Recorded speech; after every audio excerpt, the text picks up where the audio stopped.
You ever sit down to watch a brand new Netflix series and you are so excited, and then by episode 5, you're like, why am I here? Me too. And look, it's episode 5. Here we are.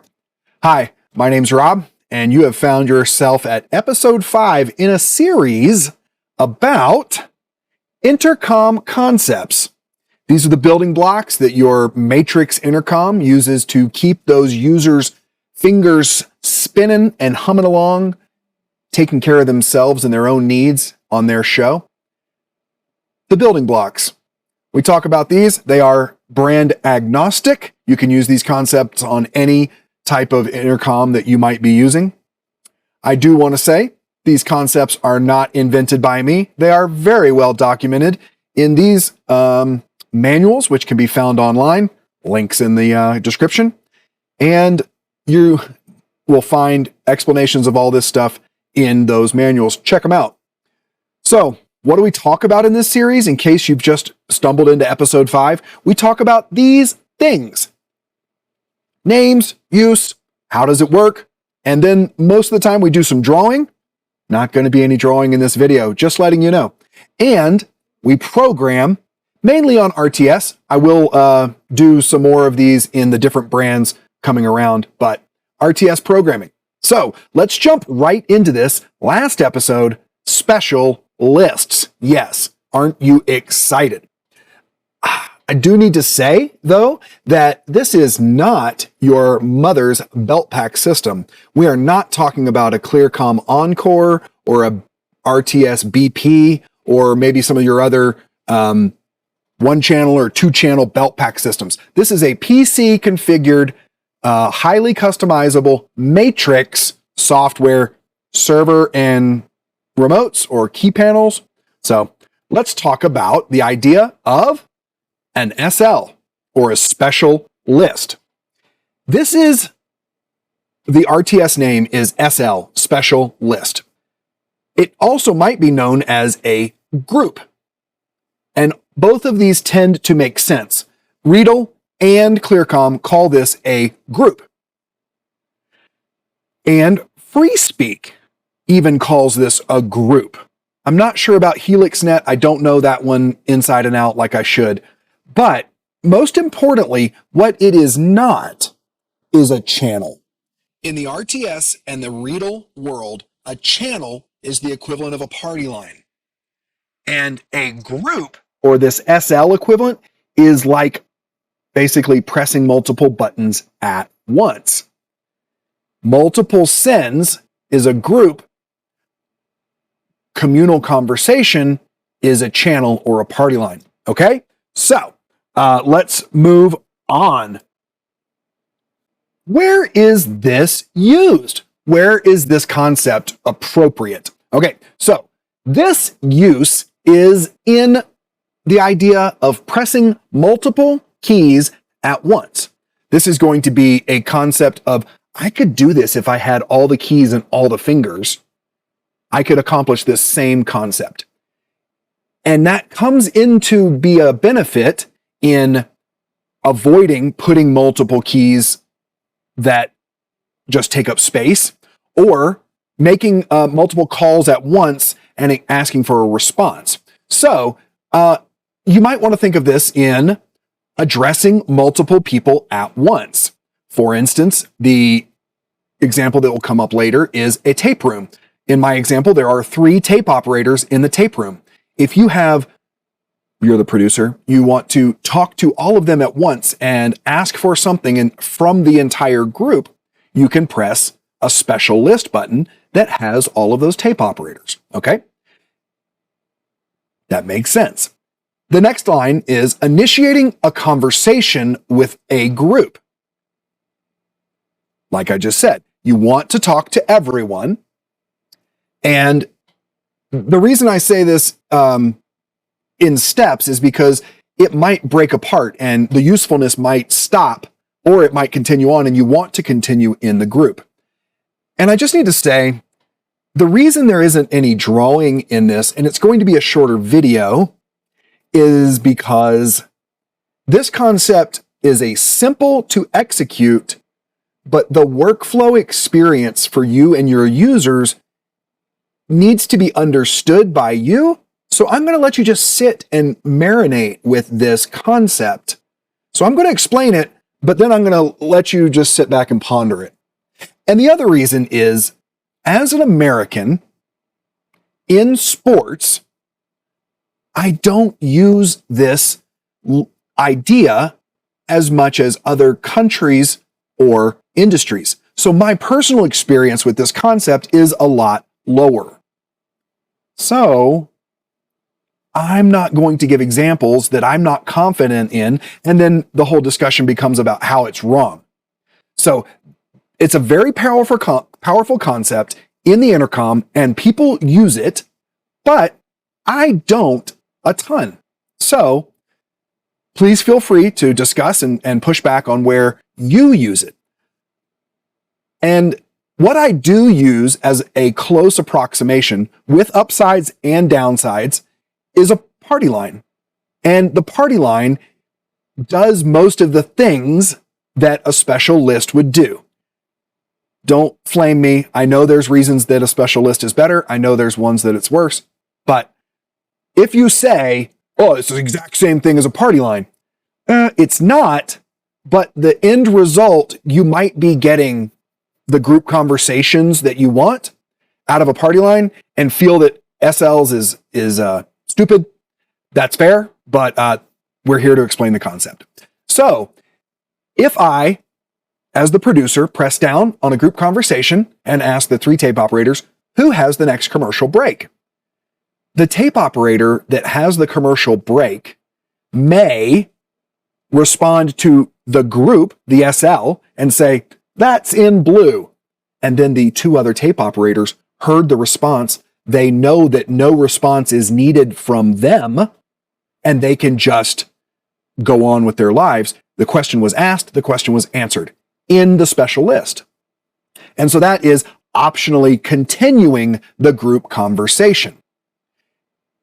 And what's the other side of that coin? The other side of that coin is that the producer asks 3 people, and then one of those people responds back, and 2 people are just left in the dark. And if they're, because what would happen is the SL is pushed for the ask, and then the producer button is pushed for the response, and then the other 2 people didn't hear that. In your mind, you might be thinking, Rob, that doesn't matter. They're sitting shoulder to shoulder in the tape room.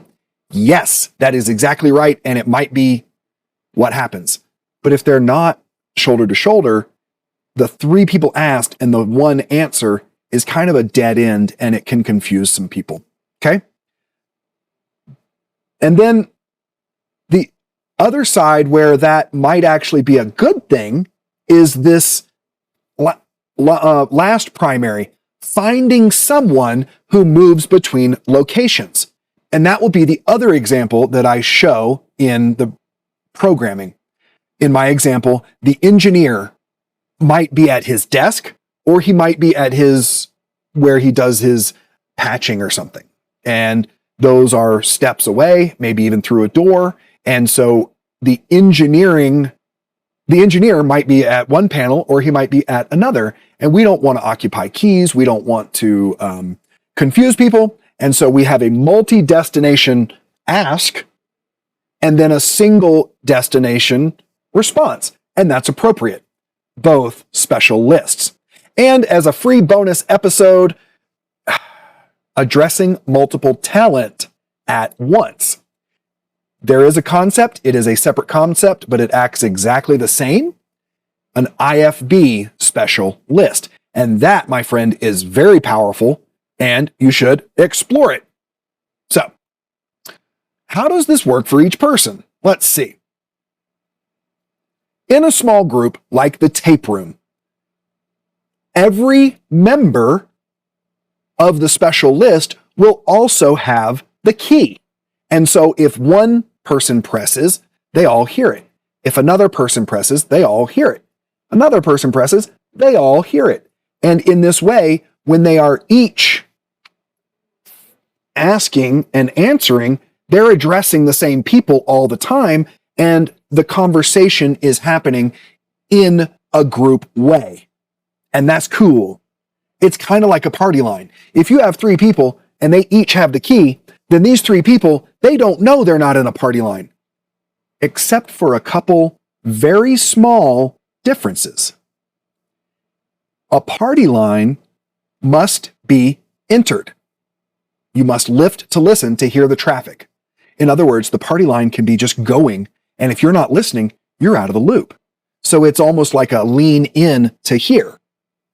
And then the special list, the way that works is you can't get away from it.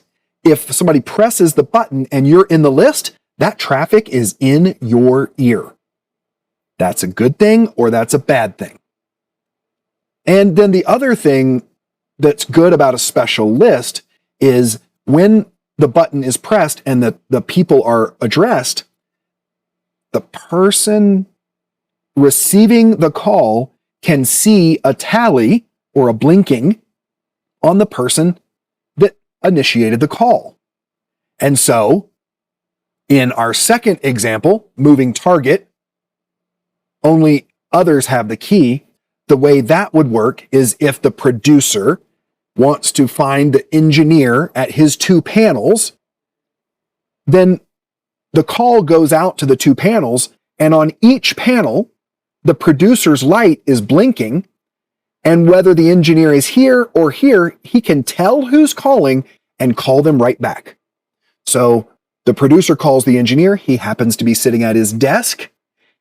He presses producer key and says, "Yes, what can I do for you?" And the producer doesn't know anything different. He just presses the button for the engineer and the engineer responds. So really good things with some downsides. So that's how it works for each person.